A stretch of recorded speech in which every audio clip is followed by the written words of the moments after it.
I just have to add my 2 cents worth. I've interviewed hundreds of Paralympians, of incredible so-called disabled people on the show, capable of doing things physically that I couldn't dream of. So there is no disabled, it's only differently abled. Absolutely love that. Well done, Nicolie. Now, you know, when tennis is here, it's time to turn to all things tech. I'm looking at some of the big news breaking at the moment. I think people who are into streaming services, big news as Google is merging their Google Play Music with YouTube Red, a big one. And we're going to be talking also about modular smartphones this morning. What is it all about? Is Facebook going to be entering the smartphone market? Tennis, Jan van Reenberg from bandwidthblog.com is here to chat a little bit about all of these stories breaking on the tech front at the moment. First of all, modular smartphones. Tell me all about it like I'm an idiot, because, you know.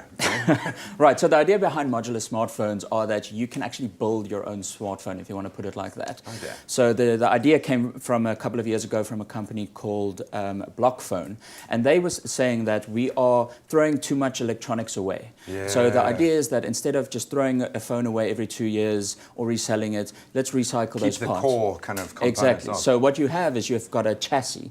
And then you use that chassis and just kind of connect different modules to that phone to kind of fit your needs. You're entering into a very commercial space, though, and I would imagine a lot of the smartphone providers out there, you know, their bottom line rests on the fact that people are upgrading all the time to new devices. Exactly. So that first incantation didn't really fly. Do you think it's going to fly now? And talk us through Facebook possibly entering into that space. Yeah, this is a very interesting turn of events, because we didn't think that Facebook would be entering the smartphone market anytime soon. They had a small little foray into it 3 or 4 years ago, trying to work with HTC, and it didn't work out at all.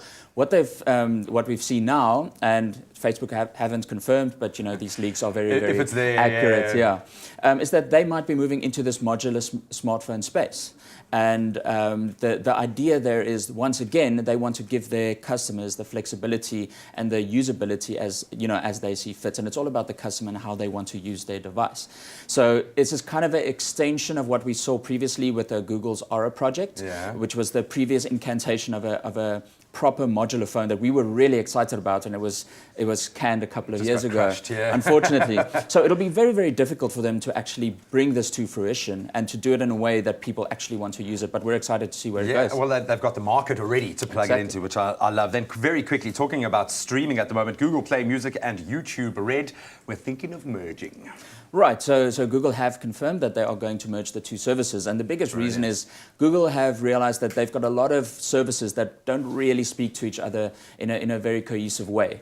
So they've got YouTube Red, they've got the normal YouTube, of course, they've got YouTube Music, which is different from Google Play Music, and then they've got Google YouTube TV. So what they're going to do is kind of merge these services in a way that would make more sense for them as a provider of these streaming services. So you'll have the video on the YouTube Red side, and then obviously the music from Google Play Music. What's going to happen to YouTube Music, we don't quite know yet.